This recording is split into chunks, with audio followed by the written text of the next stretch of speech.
What is up, guys? How we doing? So, holy crap, I think I just saw probably the best single race performance that I've ever seen. And Isaac Gifting only ended up 23rd, but I'm telling you, this made me a fan. We've all seen those horrific pictures of Michael Mosiman after his Unadilla crash. Is it time for him to retire? I don't know. That's not an easy one to answer, but I'm going to break it down and see what you guys think. If you're using Nano Xtreme, good for you. You know how good this cream is, but I want to give you guys a little update. When you buy the 32-ounce bottle of Nano Xtreme, it dries out a little bit, so it's hard to get that last little bit out of there. What you do is just add a little bit of water, reactivate it, shake it up, and you're good to go to get all your Nano out of your 32-ounce bottle. And if by any weird chance it got crustated, or sometimes the chemicals separate when it dries out like that and it's unusable, take a picture, send it to Nano Xtreme, they'll take care of you. So head over there and use code COOKSY for free shipping. If you're working on your training program, head over to Complete Racing Solutions. Coach Rob has programs for everybody. He's got your Express program for you busy professionals. He's got youth-specific programs for kids because their bodies are different. So head over to Complete Racing Solutions. And if you want some badass gear that not everybody has, because, well, stock is limited at Alias MX, so you better order quick. The 25.5 is going fast, so if you want some Alias gear, you're not going to want to wait much longer. Head over there, aliasmx.com, and check out their stuff. You need people like me so you can point your fucking fingers and say, that's the bad guy. So seeing those pictures of Michael Mosiman knocked out on the side of the track, moving his arms, trying to get up, man, it's such a reminder of how dangerous this sport is and what these guys put on the line. Every single time they line up, it could be life-changing. And I still haven't seen footage of the crash, but Michael Mosiman's one of the only guys that wears a neck brace because he had a broken neck and he doesn't want to risk that. But what that tells me is it's in his head. He's worried a little bit about the consequences of injury. And I'm all for wearing any protective gear that you can get because they say dress for the crash, not the ride. You wear it, don't use it. That's the idea. And I'm not going to pick a side on neck braces. I don't like them personally, and I'll tell you exactly why. And I'll show you on this little crash that Michael Mosiman had at Ironman. When you fall to your back, I don't know why they make the back of these neck braces pointed like a dart. So what happens is you go to roll off your back and you stick like a dart. And what that does is it causes your head to snap back, and it really hurts, and it can cause some major concussion issues. I used to wear a neck brace until I had a crash and it stuck me and whipped me down to the ground. I was like, holy crap, I'm not wearing this anymore. That is too much. I had been talking with some of the neck brace manufacturers and I told them, please figure out a way to round it off in the back so that thing doesn't stick you like a dart. And I never want to curb the development of safety equipment, but that might be more dangerous than it is safe when you have something and you're going at those speeds. If we were going at speeds that you did in the 1980s, no problem. But the speeds of motocross have gone up considerably. 10 miles an hour since the 1990s on average speed. Jumps are bigger. We need more runoff areas. Our tracks are outdated. But the promoters are using the same techniques. People flaggers and all the stupid things they used to use, lining the track with hay bales, rolled hay bales and stuff that you could hit in the 1980s and be okay because you weren't going 40 plus miles an hour. And if you don't think 10 miles an hour is a big difference, get in your car, go 35 miles an hour and jump out, tuck and roll. Now do it again at 45 and you tell me how much harder and worse everything is when you hit the ground, because that's what's happening in motocross. That extra 10 miles an hour is causing major injuries. In 1985, Jason Upshaw had this horrendous crash at the LA Coliseum. He was considered the king of crashes because it was so spectacular. So I went back and looked at it and I'm like, wow, you see something like that every single weekend. That's what has happened, has escalated, but our safety has not. I'm a huge fan of the Alpine Star airbag. I think that is the next generation and it is going to help a lot. And that's the thing is when that airbag goes off, it doesn't stick you in the ground like the neck braces do. This is something, and I know outdoors it's so hot and gnarly and heat is a big problem, but I'm all for anything that you can do to keep the riders safe out there. It will never be a safe sport. You're racing dirt bikes at 30 to 60 miles an hour around a track that is just torn up because of these paddle tires. And you'll never hear a rider complaining about safety. It's something they cannot let enter their mind. It's that law of attraction. If you start thinking about what could happen, and that's what I worry about with Michael Mosiman, is he worried about what could happen? Because once that enters your mind, it becomes really dangerous. Like an MMA fighter that starts not wanting to get knocked out. What happens? They always get knocked out. The law of attraction is very, very real. So these racers have to be careful. They have to go out there and look at stuff as how to get past it, how to race over it. They're not going to tell you, oh, this is dangerous, I don't like it. They can't ever let that mindset enter there. It's up to the promoters, it's up to the team managers, it's up to the people around the riders to keep them safe. They'll just never let that enter their mind. Everybody thinks it's not going to happen to them. No, if I just don't make the mistake, it won't happen. Those of us around the sport need to look at what could happen and try and put safety measures in there. When they first started racing the Indy 500, so many dudes got killed. So what do? They worked on safety measures. They changed the cockpits. They changed the tracks.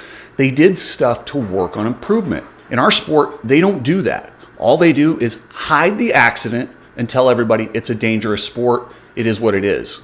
But it has grown to a point where it's at a dangerous level. In college football in the early days was so dangerous, President Roosevelt had to step in and regulate it. But if you check the injury and serious injury numbers that we have right now in our sport, it's similar.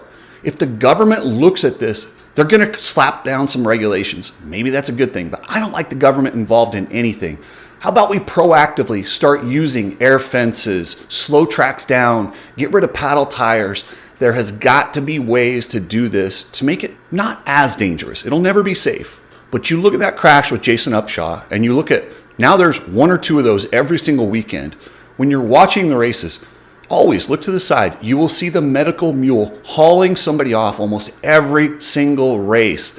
That is not acceptable. And back to Michael Mosiman. Man, I never want to tell a guy when it's time to give it up. But when you start thinking and you get 1 foot out the door, you start wondering what could happen. He broke his neck and was worried about being paralyzed, which is why he wears the neck brace. But that shows you it's in his head. I'm not telling him to hang it up because he could still win races and make some money in this sport. He's never going to be a Jet Lawrence, a Hayden Deegan. This sport doesn't offer enough money for him to make life-changing money. He's going to have to work or have a job when he's done. My question with Mosiman is, I just have to ask him, is this what you want? Do you want this so bad that you're willing to risk the rest of your life for that? And if the answer is yes, then go for it. If it's not, and you have other plans, because he's a very intelligent guy, then I would say, you know what? He's a smart guy, and I'm sure he could get a job doing anything, making more money than he does right now. And it's not like he's not doing okay on Star Yamaha, and those bonuses are really good when you can get to the podium, but are you willing to risk everything when you could just use your intelligence, use your work ethic, and take another route? Does he want to have a second half of life? Because you are mortgaging that when you keep racing. And I would tell any racer, once you're concerned and worried about what could happen, it's too late. You need to be done, because it will happen if it enters your head. You can't have those thoughts in your head, which is part of the problem and why riders are so easy to be taken advantage of by the promoters. Riders are not going to complain about safety. They're just not. They can't think that way. That's why it's up to former racers, managers, and promoters to look out for these guys. They're not going to. They can't. They are too busy working on how to go faster. That is their number one fear. These guys fear losing worse than they fear anything else in life. And that mindset will never change, at least for top racers. They're competitive. They're not concerned with what could happen. They're concerned with what they want to happen. And that's the right mindset for these guys to have. And like I say, I have to ask Michael Mosiman, are you concerned with what could happen? If you are, maybe it's time to throw in the towel. And I'm not saying don't ride or be a part of the sport, but maybe it's time to hang it up at the highest level, because the consequences are severe. And the stats I pulled up on my other video, it was, if you race professionally for 5 years, you have a 1 in 20 chance of having a catastrophic injury like Weston Pike or Jerry Robin. So 5 years, you have a 1 in 20 percentage. Do you want to risk that? Is that something, do you want this dream enough to take that chance? If the answer is yes, then you go for it. If it's not, time to hang it up.